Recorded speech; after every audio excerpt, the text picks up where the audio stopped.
Film dokumenter Dirty Vote tak lebih dari isi podcast dan berita TV yang berisi narasi-narasi anti Jokowi.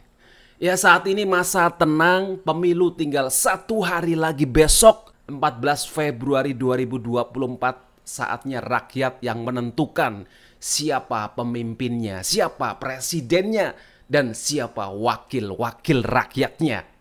Ya, masa tenang yang akhirnya jadi masa yang menegangkan, masa yang heboh, jadi suasana yang ramai lagi gara-gara kemunculan film dokumenter Dirty Vote, di mana secara garis besar film ini menceritakan bagaimana skenario jahat dari sang sutradara atau sang penguasa Pak Jokowi yang dianggap selama 10 tahun ini menyusun strategi atau merancang bagaimana untuk bisa melanggengkan kekuasaannya.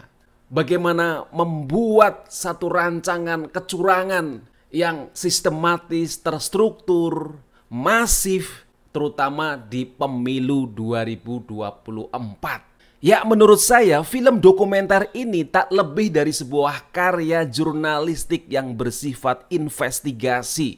Ia menyajikan data dan fakta di lapangan seperti berita-berita di TV yang sering kita lihat.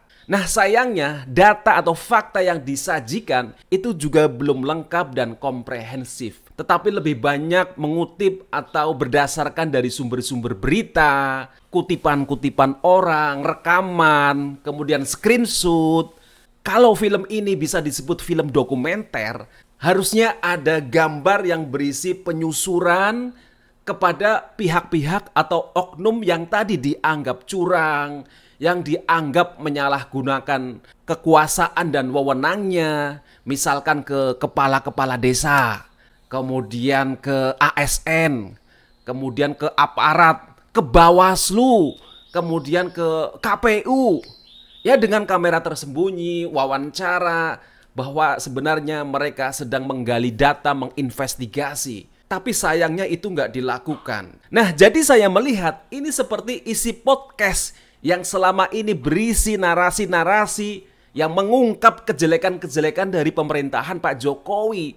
Terutama saat ada kemunculan Gibran sebagai wakilnya Pak Prabowo. Termasuk juga ini seperti orang presentasi dengan PPT, dengan menampilkan infografis, gambar-gambar, tulisan-tulisan, begitu. Ya, tapi ini sudah bikin heboh luar biasa karena memang isinya yang mengungkap bagaimana bahwa pemilu ini sudah dirancang sedemikian rupa untuk bisa memenangkan salah satu pasangan.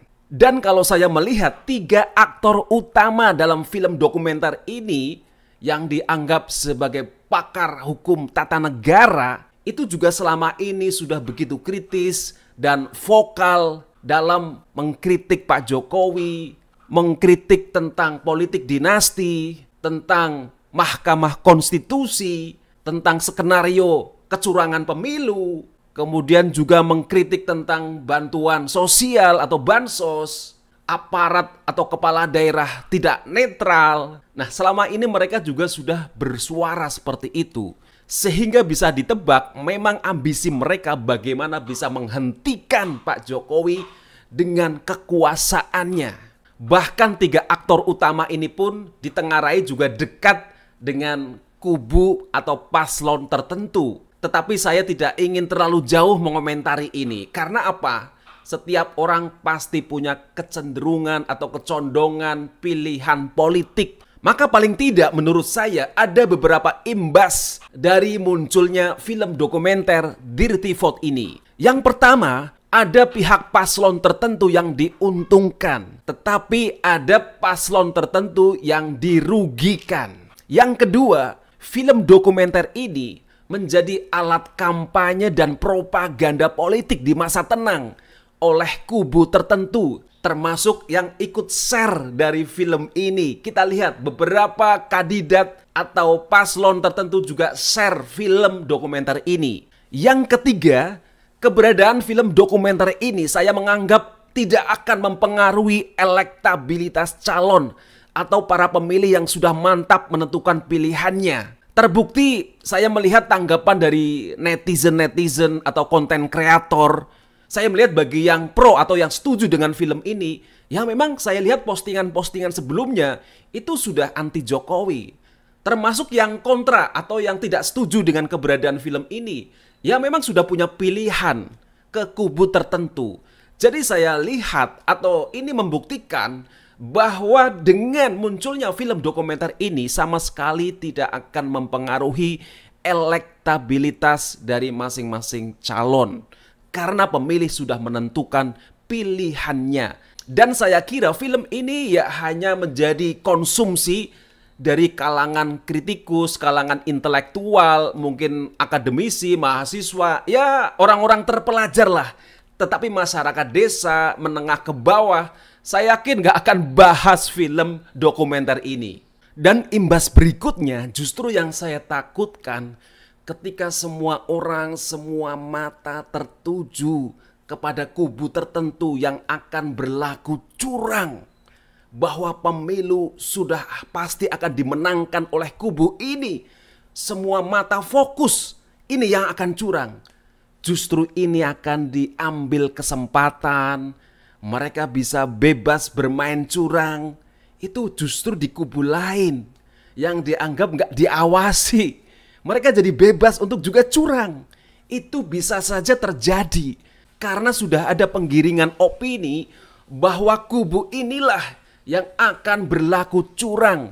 Sementara kubu lain aman-aman dan bebas saja. Justru ini yang akan menggunakan kesempatan untuk bisa berlaku curang juga. Karena apa? Mereka semuanya punya ambisi yang sama, kekuasaan.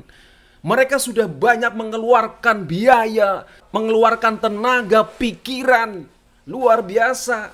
Maka ya kalau nggak menang, ya mereka akan rugi dan menderita. Dan pada akhirnya semua orang akan berpolitik. Ya minimal tadi punya kecenderungan pilihan politik ke kandidat tertentu. Ada yang vulgar, ada yang pakai kode-kode, dan ada yang dengan penggiringan opini atau narasi berbalut profesi yang mereka geluti. Misalkan seperti akademisi dengan kemampuan menulis, dengan kemampuan bersuara. Ya seperti yang dilakukan oleh 3 aktor yang dianggap pakar hukum tata negara ini. Jadi marilah di masa tenang ini, pemilu tinggal besok pagi. Marilah kita merenung, merefleksikan diri. Mari gunakan hati nurani kita untuk menentukan pilihan terbaik. Tidak usah terpengaruh dengan siapapun atau apapun. Karena pada dasarnya semua orang secara sunatullah itu akan menuju kebenarannya masing-masing.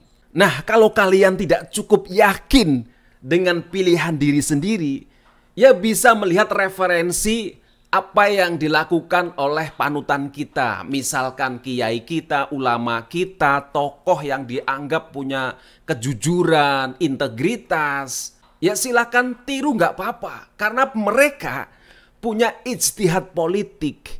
Mereka punya intuisi bahwa pemimpin ini akan baik buat bangsa dan negara ini. Tetapi sekali lagi mari kita kembalikan kepada hati nurani kita untuk menentukan pilihan terbaik yang tentu saja ini menjadi masa depan kita, masa depan bangsa dan negara Indonesia.